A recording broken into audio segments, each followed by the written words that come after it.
அதிகமா அன்பு கொடுத்து ஏமாந்து போறது நமக்கு என்ன புதுசா? ஆனா இப்படியே போயிட்டு இருந்தா நம்ம எப்படிதாங்க ஹீல் ஆகுறது? Here is the part most people don't tell you. கொஞ்சம் அட்டென்டிவா கேளுங்க. This is going to be a savior. உண்மையாவே நிறைய பேர் உடைஞ்சு போறதுக்கான ஒரு ரீசன் உங்க ஹார்ட் பிரேக்னு கிடையாது, எமோஷன்ஸோட கண்ட்ரோல் இன்னொருத்தவங்க கையில கொடுத்து வச்சதுக்கான பென. சம்டைம்ஸ் அதிகமான ஏமாற்றம் மத்தவங்க நமக்கு கொடுக்கறது இல்ல. You gave love, you gave energy, you gave respect, you gave care. ஆனா இந்த இடத்துல ஒரு பர்சனை மறந்துட்டீங்க. யாருன்னு தெரியலையா? உங்களதான். You.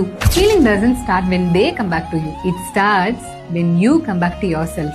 Imagine a version of yourself. கிளாரிட்டிக்காக தேடாம, வேலிடேஷனுக்காக ஓடாம, செல்ஃப் லவ், செல்ஃப் கேர் நிறைய வச்சுக்கிட்டு ஒரு பவுண்டரி செட் பண்ணிட்டு அடடடடடா பீஸ்ஃபுல்லா இருக்குல்ல? Peace. Because you didn't become perfect, you became aligned with yourself. Exactly இதெல்லாம் நம்ம 100 days challenge பண்ண போறோம். I don't fix you, I bring back to yourself. If you are ready to heal without regrets, comment sectionல heal னு type பண்ணுங்க and join me in the 100 days challenge. பாத்துக்கலாம். I love you so much and love yourself more.